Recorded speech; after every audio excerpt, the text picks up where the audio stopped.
किस तरीके से मुर्शिदाबाद में जो हिंसा हुई, बीजेपी कह रही है वो सुनियोजित तरीके से हिंसा को अंजाम दिया गया और साथ ही टीएमसी के नेता कार्यकर्ता हिंसा में लिप्त पाए गए हैं। नाम बाकायदा पार्षद का, स्थानीय पार्षद महबूब आलम का, जो इस रिपोर्ट में सामने आया है। चुन चुनकर हिंदुओं को निशाने पर लिया गया, उनको नुकसान पहुंचाया गया। ममता चुप क्यों? यह सवाल अब बीजेपी की तरफ से पूछा जा रहा है कि ममता बनर्जी के ममतामय हृदय में ममता कब जागेगी, कब वो अपनी पार्टी के नेताओं के खिलाफ एक्शन लेंगी। टीएमसी और इंडिया गठबंधन का नकाब उतर गया है।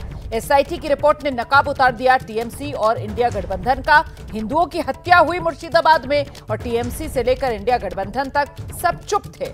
11 अप्रैल को शुक्रवार के दिन हिंसा हुई, जिसको लेकर हाईकोर्ट की तरफ से एसआईटी का गठन हुआ हाईकोर्ट के आदेश के बाद। और अब इस एसआईटी की रिपोर्ट से साफ है, बीजेपी कह रही है कि टीएमसी का झूठ खुल गया है। टीएमसी दुष्प्रचार कर रही थी कि बाहरी लोग थे जिन्होंने हिंसा को अंजाम दिया, लेकिन एसआईटी की रिपोर्ट ने सब साफ कर दिया है। सीधे आपको लेकर चलेंगे, हमारे साथ हमारे सहयोगी अंकित गुप्ता इस वक्त मौजूद है और जरा अंकित से ही जानते हैं। अंकित, मुर्शिदाबाद हिंसा मामला, अब जब एसआईटी रिपोर्ट सामने आ गई है तो एक बार फिर बीजेपी की तरफ से हमने देखा, अभी प्रेस कॉन्फ्रेंस करके निशाने पर टीएमसी को लिया जा रहा है। सियासी आर पार दोबारा शुरू होगा नए सिरे से, अंकित गुप्ता?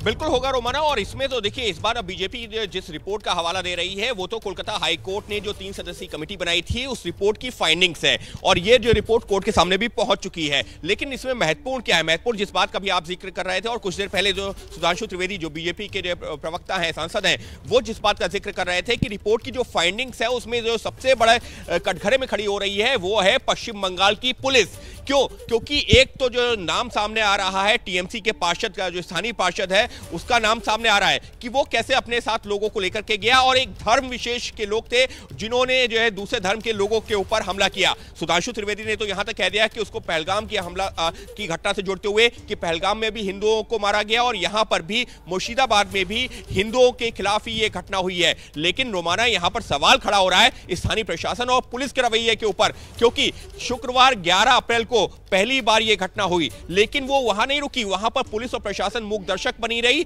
और अगले दिन फिर उसी तरीके के हालात बने। रोमाना, इस रिपोर्ट को अभी मैं जो पढ़ रहा था उसमें जो एक और महत्वपूर्ण चीज है वो ये है कि यहां पर जो लोग जो इस उपद्रव में शामिल थे उन्होंने ये भी सुनिश्चित किया, जो आगजनी की जा रही है तो लोग, स्थानीय लोग उसको बुझा ना पाए, इस वजह से जो वाटर लाइन थी, जो पानी की लाइन थी वो भी काट दी गई थी, जिससे कि स्थानीय लोग आग को जो बुझा ना पाए पानी का इस्तेमाल करके। तो इससे पता चल रहा था कि किस तरीके से वहां हिंसा चल रही थी और पुलिस ना सिर्फ 11 तारीख को, 12 तारीख को कहीं नजर ही नहीं आ रही थी। स्थानीय लोग फोन कर रहे थे, पुलिस के अधिकारियों को बुला रहे थे, वो आ नहीं रहे थे। यहां तक कि जो कुछ लोगों ने तो यहां तक कहा कि ये देखिए पुलिस वाले सामने खड़े रहे, जब उनसे अपील की गई कि आप आइए हमारी मदद कीजिए तो वो वापस चले गए। इस तरीके के गंभीर आरोप जिनका जिक्र इस रिपोर्ट में भी किया गया है और 113 घरों को जो नुकसान पहुंचाया गया है, रिपोर्ट में यही बताया गया है कि वो एक विशेष समुदाय के लोग थे जिन्होंने ये जो उपद्रव की घटना में शामिल रहे। और यहां पर सुधांशु त्रिवेदी ने जिस बात का जिक्र किया कि हिंदू समुदाय के लोगों के घरों को आगजनी की गई, तोड़फोड़ की गई, तो निश्चित तौर पर इस रिपोर्ट के आने के बाद में एक बार फिर से इस मामले पर राजनीति तो जरूर शुरू होगी। जी, बहुत शुक्रिया आपका अंकित गुप्ता इस तमाम जानकारी के लिए। तो मुर्शिदाबाद में जो हिंसा हुई उसको लेकर बंगाल पुलिस पर अब सवाल है और इस मामले को लेकर सियासी आर पार भी जमकर शुरू हो चुकी है। तो फैक्ट फाइंडिंग रिपोर्ट आई है, ये आई ओपनर है और ममता बनर्जी पूरी तरह एक्सपोज हो गई हैं कि किस तरह उनके मन में हिंदू विरोध है और अपने ही देश में हिंदू को अपना ही शहर, अपना गांव छोड़ना पड़े, इससे बढ़कर दुर्भाग्यपूर्ण बात क्या हो सकती है। तो इस रिपोर्ट के बाद ममता बनर्जी को जवाब देना चाहिए, उनको बताना चाहिए, उनको माफ़ी मांगनी चाहिए। इस सरकार को सत्ता में रहने का कोई अधिकार नहीं है जो अपने ही नागरिक के साथ दंगा करवाए और अपना शहर, अपना गांव छोड़ने पर उसको मजबूर करे।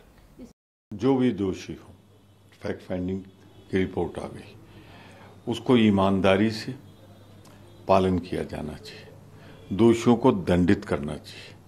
प्रदेश की सरकार कानून व्यवस्था वहाँ बनाए, वहाँ कहीं न कहीं कानून व्यवस्था में जो गिरावट आई थी उसके लिए प्रदेश सरकार जिम्मेदारी से बच नहीं सकती।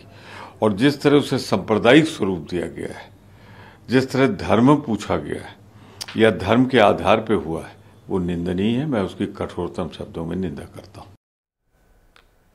तो ये सियासी आर पार आप देख रहे हैं।